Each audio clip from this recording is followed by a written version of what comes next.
Masih bersama saya Desmona Chandra. Pemirsa, selepas memasuki tahapan pembacaan kesimpulan dari Jaksa Penuntut Umum pada Minggu lalu, hari ini Hakim Tunggal Pengadilan Negeri Jakarta Selatan akan menetapkan putusan terhadap penetapan tersangka Nadiem Makarim dalam kasus dugaan pengadaan laptop Chromebook.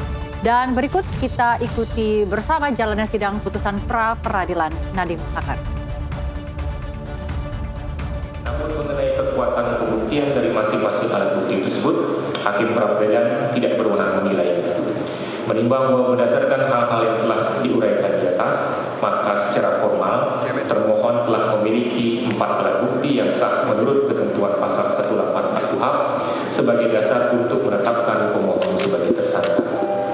Menimbang bahwa demikian pula sebaliknya, bukti-bukti yang dimiliki oleh pemohon sebagaimana diuraikan dalam permohonannya dan diajukan dalam persidangan ini antara lain terkait dengan hasil audit program bantuan peralatan teknologi informasi dan komunikasi atau TIK tahun 2020 dan 2021 sampai 2022 oleh BPKP dan Itjen Kemendikbudristek beserta hasil tindak lanjutnya P32, P33, P34, dan P35 termasuk konfirmasi hasil audit BPKP tahun anggaran 2020, 2021 sampai 2022, P188, P189, dan P190 sekalipun sama-sama memiliki relevansi dengan tindak pidana yang sedang dilakukan penyidikan oleh termohon dalam dugaan tindak pidana korupsi pada Kementerian Pendidikan Budaya Riset dan Teknologi RI dalam program digitalisasi pendidikan tahun 2019 sampai tahun 2022, Hakim pra-peradilan tidak memiliki kewenangan untuk menilai kualitas kekuatan pembuktiannya karena hal itu terkait materi perkara. Menimbang bahwa berdasarkan pertimbangan yang telah diuraikan di atas, maka tindakan termohon menetapkan pemohon sebagai tersangka adalah sah menurut hukum. 4. Sah atau tidaknya penahanan yang dilakukan oleh termohon terhadap pemohon. Menimbang bahwa syarat yang harus dipenuhi oleh termohon sebelum melakukan penahanan terhadap seorang tersangka diatur dalam pasal 21 KUHP. Menimbang bahwa alasan utama pemohon mendalilkan bahwa penahanan atas diri pemohon adalah tidak sah karena proses penyidikan dan penetapan tersangka atas diri pemohon tidak sah. Menimbang bahwa oleh karena proses penyidikan yang dilakukan oleh termohon telah sesuai dengan prosedur yang berdasarkan hukum dan penetapan tersangka atas diri pemohon telah didasari atas minimal 2 alat bukti yang sah menurut pasal 184 KUHP, maka selanjutnya termohon dapat menggunakan kewenangannya melakukan penahanan terhadap termohon. Menimbang bahwa berdasarkan bukti T79, Ketua Tim Penyidik yakni Erni Veronica Maramba telah mengirimkan nota dinas kepada Direktur Penyidikan pada tanggal 4 September 2025 perihal usul penahanan terhadap pemohon dengan pertimbangan alasan objektif yakni perbuatan tersangka berupa tindak pidana yang dianggap pidana penjara 2 tahun atau lebih, dan penyidik menyampaikan kekhawatiran pemohon melarikan diri, merusak atau menghilangkan barang bukti atau mengulangi tindak pidana. Menimbang bahwa alasan subjektif yang diatur dalam pasal 21 KUHP bersifat alternatif, sekalipun seorang tersangka terbukti kooperatif dalam memenuhi setiap panggilan pemeriksaan dan dengan adanya pencegahan terhadap permohon untuk berpergian ke luar negeri, bukti P185 dan P186, namun kekhawatiran dari aspek lain, misalnya melakukan perbuatan menghilangkan barang bukti, dapat saja terjadi. Dan kekhawatiran semacam ini dalam konteks pemberantasan korupsi yang merupakan tindak pidana yang sangat serius, menurut hakim dapat diterima sehingga penahanan terhadap pemohon adalah sah menurut hukum. Menimbang bahwa permohonan pemohon selebihnya, yakni mengenai perintah agar pemohon tidak melimpahkan berkas perkara ke pengadilan sebelum permohonan pra-peradilan diputus, dan agar hakim pra-peradilan memerintahkan termohon untuk menangguhkan atau mengalihkan penahanan pemohon bukan menjadi kewenangan hakim pra-peradilan. Menimbang bahwa berdasarkan pertimbangan di atas, maka ternyata permohonan pra-peradilan pemohon tidak beralasan berhukum dan sudah sepatutnya ditolak. Menimbang bahwa oleh karena permohonan pra-peradilan pemohon ditolak, maka biaya yang timbul dalam perkara ini haruslah dibebankan kepada pemohon sejumlah nihil. Mengingat pasal 77, pasal 1 angka 2 ayat pasal 1 angka 2 dan angka 14, pasal 17, pasal 21, Undang-Undang Nomor 8 Tahun 81 tentang hukum acara pidana, pasal 2 ayat 2 Perma Nomor 4 Tahun 2016 tentang larangan peninjauan kembali putusan pra-peradilan dan peraturan undang-undangan lain yang bersangkutan mengadili: 1. Menolak permohonan pra-peradilan pemohon. 2. Membebankan kepada pemohon untuk membayar biaya perkara sejumlah nihil. Demikianlah diputuskan pada hari Senin tanggal 13 Oktober 2025 oleh Ketua Wanesa Hakim pra-peradilan pada pengadilan Negeri Jakarta Selatan dan diucapkan dalam sidang terbuka untuk umum pada hari dan tanggal itu juga oleh hakim tersebut dan dibantu oleh Mangaran Apsima Mora SHMH, panitera pengganti serta dihadiri oleh kuasa pemohon dan kuasa termohon. Demikian putusan yang telah kami bacakan pada kuasa pemohon dan termohon.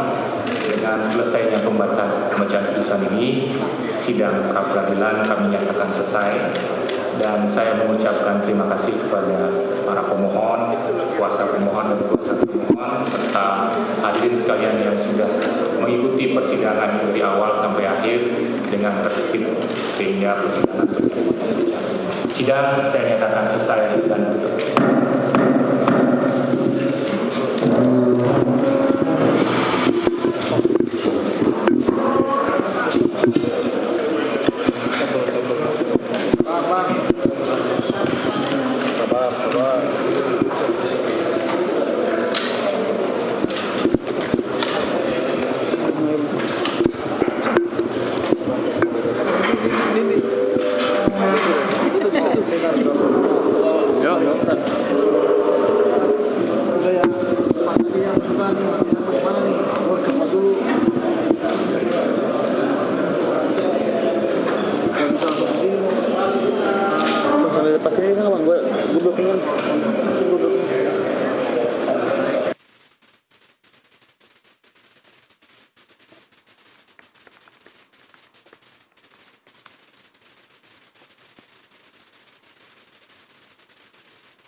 Ya, pembacaan putusan pra peradilan Nadiem Makarim telah dibacakan. Hakim tunggal yang menyatakan permohonan pra peradilan Nadiem Makarim ditolak karena penyidikan sudah sesuai dengan aturan, prosedur maupun ketentuan yang berlaku.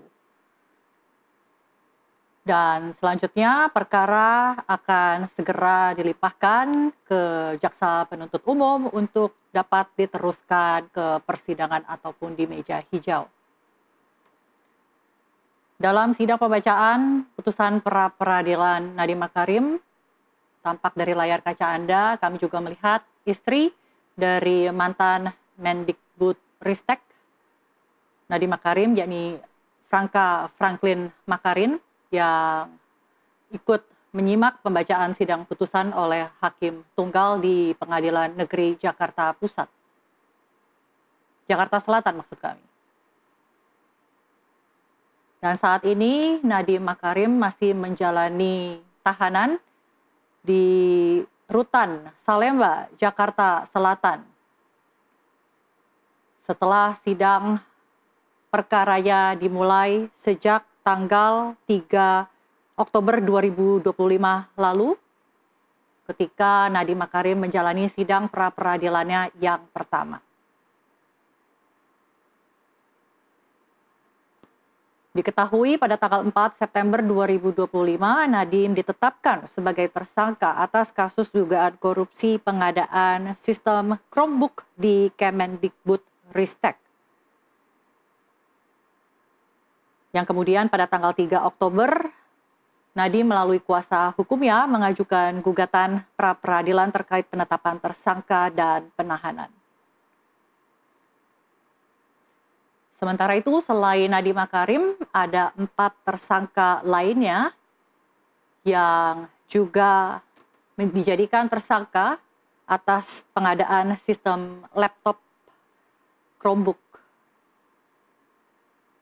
di Kemendikbudristek.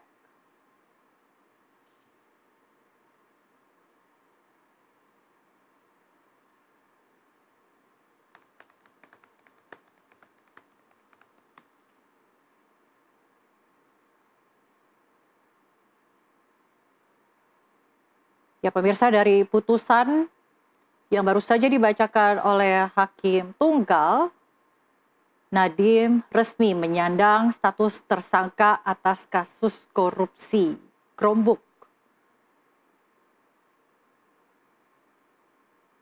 dibacakan oleh Hakim Tunggal Iketut Darpawan di ruang sidang utama Pengadilan Negeri Jakarta Selatan yang kemudian menolak permohonan pra-peradilan pemohon.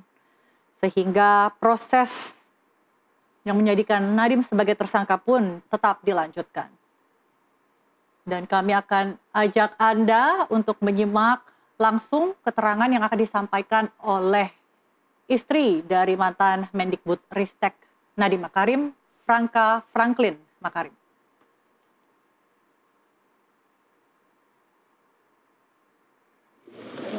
Sudah. Ya, Pak Hakim sudah menuntut permohonan pra-peradilan. Selamat siang teman-teman dan media semuanya. Tentunya kami sangat sedih dan kecewa dengan keputusan hari ini, namun kami sangat menghormati apa yang sudah diputuskan dalam pengadilan negeri. Tentunya saya, keluarga Mas Nadiem dan tim hukum hanya akan selalu melakukan dan mencari jalan melalui koridor hukum yang sudah diatur oleh undang-undang. Terima kasih sekali lagi untuk seluruh doa dari teman-teman semuanya, dari keluarga kerabat kami, sehingga Mas Nadiem juga sampai di hari ini masih bisa berdiri bersama-sama biarpun terpisah jauh dari kami. Terima kasih sekali lagi, mohon doanya. Langkah selanjutnya apa, Mbak? Ya, baru saja keterangan pers dari istri Nadiem Makarim yang menyatakan bahwa terima kasih atas dukungan selama proses pra-peradilan terhadap suaminya begitu. Dan tadi Hakim Tunggal Iketut Darpawan ini telah memutuskan bahwa gugatan pra-peradilan terhadap penetapan tersangka Nadiem Makarim dalam kasus keabsahan penetapan tersangka ini ditolak dan beban biaya dijatuhkan kepada pihak pemohon. Adapun memang tadi sejumlah pembacaan begitu telah dibacakan oleh Hakim Tunggal, di mana memang dalam proses pra-peradilan terdapat sejumlah proyeksi atau sejumlah bahan gitu yang tidak dapat diputuskan di tahapan pra-peradilan, sehingga memang hakim memutuskan Nadiem Makarim tetap ditetapkan sebagai tersangka dari kasus pengadaan laptop Chromebook pada periode dirinya menjabat sebagai Mendikbud Ristek periode 2019 hingga 2022, sehingga memang saat ini proses penyidikan akan terus dilakukan. Dan memang hingga kini tahapan dari proses penetapan sidang pra-peradilan Nadiem Makarim tadi nantinya begitu ya akan dilakukan proses selanjutnya yaitu penyelidikan. Namun memang hingga kini pihak tim kuasa hukum belum nampak begitu ya, kami masih menunggu untuk adanya doorstop dari pihak tim kuasa hukum. Namun hingga kini memang tim kuasa hukum belum dapat ditemui, dan tadi hanya dari istri Nadiem Makarim, Franklin begitu, yang menyatakan ucapan terima kasih kepada para pendukung yang hingga kini membuat sang suami Nadiem Makarim tetap kuat begitu dalam memasuki tahapan proses penyidikan ataupun pra-peradilan yang usai telah rampung setelah proses selama kurang lebih 1 minggu penuh, yang dimana memang dilakukan pada tanggal 3 Oktober hingga kesimpulan pada Jumat lalu, serta proses putusan yang diputuskan oleh Hakim Tunggal pra-peradilan Iketut Darpawan ini telah diputuskan, yang sekali lagi kami menyatakan sudah secara sah Nadiem Makarim tetap menjadi tersangka pengadaan laptop Chromebook periode Mendikbud Ristek periode 2019 hingga 2022 saat ia menjabat. Dengan Desmona di studio NTV, bisa mendengar suara saya dengan jelas, Emir? Iya, Desmona, saya bisa mendengar dengan jelas. Emir. Ya, baik. Selain istri dari Nadiem Makarim, Franka yang baru saja menyampaikan pernyataannya usai putusan sidang, apakah tampak ada ayah, mungkin orang tua dari Nadiem Makarim maupun kerabat lainnya yang hadir untuk memberikan dukungannya?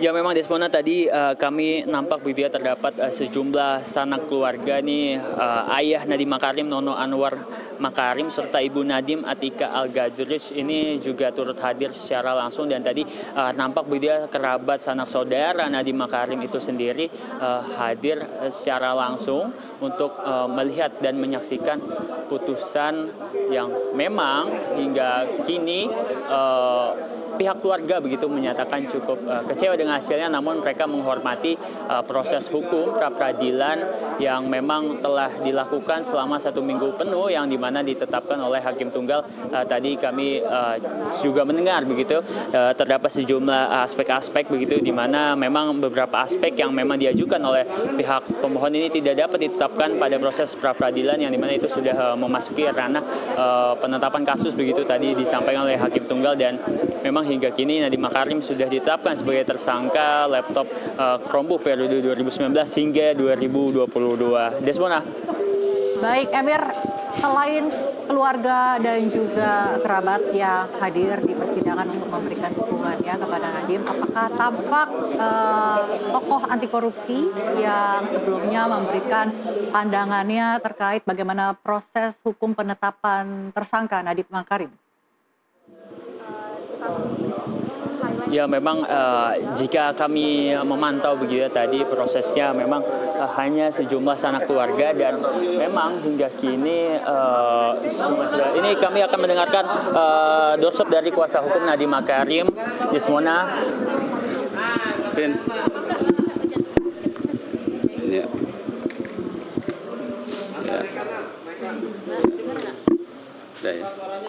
Ya. Ya. Ya, terima kasih.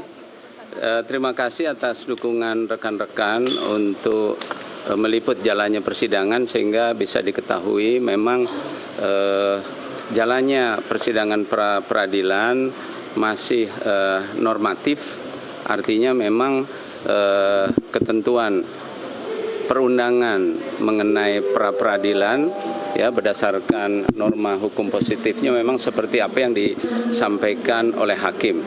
Oleh karena itu dalam kesempatan ini kami menegaskan sekali lagi sebagaimana disampaikan oleh hakim bahwa proses pra-peradilan ini hanya menilai formil ya, jadi hanya menilai bagaimana proses penetapan tersangka dan apakah sudah ada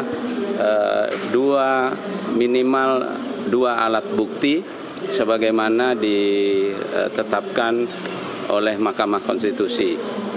Memang di dalam putusan Mahkamah Konstitusi tidak menjelaskan dua bukti permulaan itu seperti apa. Dan memang ini adalah suatu kelemahan ya, yang secara normatif memang sudah begitu adanya. Tadinya kita mengharapkan bahwa hakim akan melakukan terobosan hukum sehingga dapat memberikan suatu penemuan hukum, namun rupanya hakim tetap berpedoman kepada norma-norma positif sebagaimana ketentuan yang kaku tersebut. Nah, oleh karena itu sekali lagi bahwa proses peradilan ini baru membuktikan administrasi daripada penetapan tersangka sebagaimana tadi juga sudah ditetapkan. Nah, dengan demikian maka kami sebagai penasihat hukum Pak Nadiem akan mempersiapkan ya alat-alat bukti yang tentunya akan memberikan pembuktian secara substansial nantinya di dalam pemeriksaan pokok perkara. Nah, kami juga akan menggunakan tindakan-tindakan hukum yang dimungkinkan oleh undang-undang jika memang di dalam rapat penasihat hukum nanti kita menemukan adanya hak-hak konstitusional dari Pak Nadiem yang belum terpenuhi.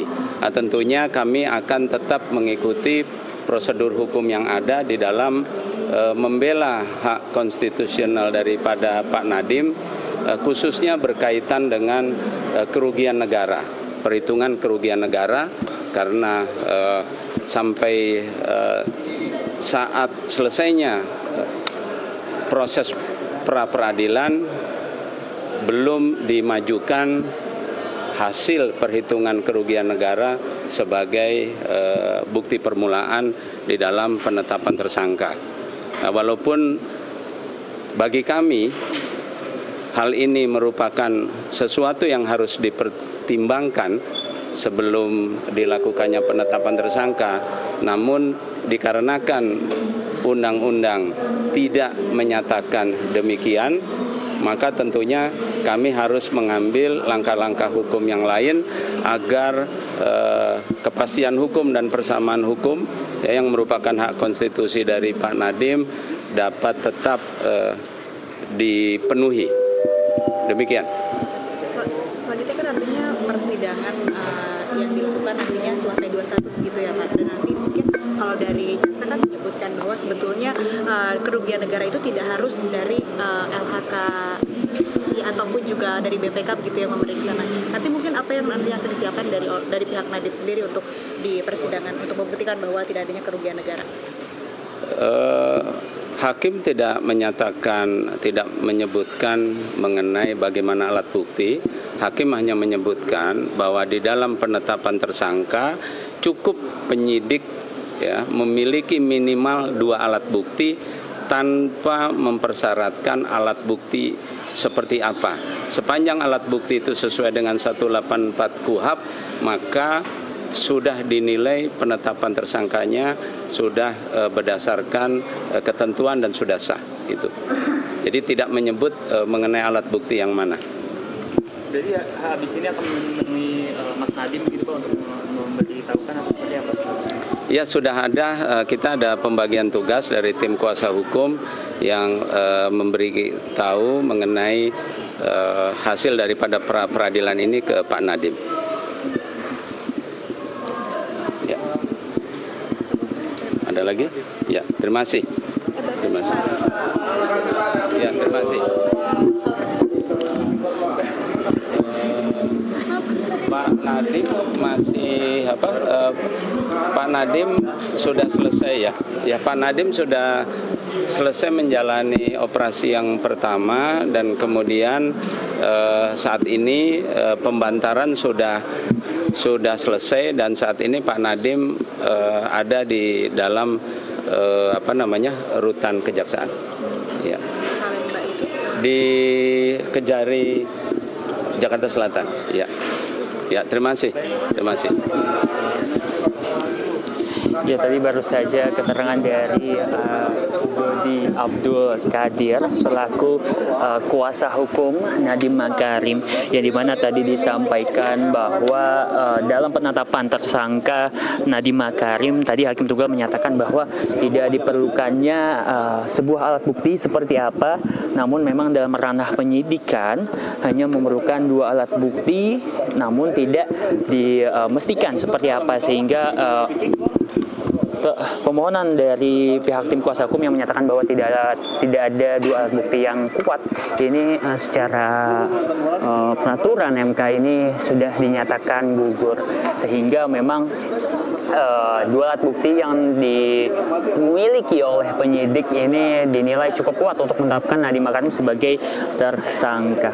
Dan juga memang tadi tim kuasa hukum nantinya akan mempersiapkan begitu langkah selanjutnya, di mana sejumlah alat-alat bukti substansial akan dipersiapkan dalam proses persidangan yang nantinya memang proses pengadaan laptop Chromebook akan memasuki P21 ataupun dokumen-dokumen ini akan diserahkan kepada pengadilan nantinya, sehingga memang tindakan hukum ini juga akan dipertimbangkan, di mana hak-hak konstitusional dari Nadiem Makarim sendiri ini akan dipersiapkan oleh tim kuasa hukum, di mana tadi disebutkan bahwa sejumlah kerugian yang telah disampaikan dari hasil audit BPKP ini belum ada begitu di pra-peradilan, dan ini tidak dapat menjadi alat bukti proses pra-peradilan Nadiem Makarim itu sendiri, sehingga memang hak-hak substansial dari Nadiem Makarim ini akan dipersiapkan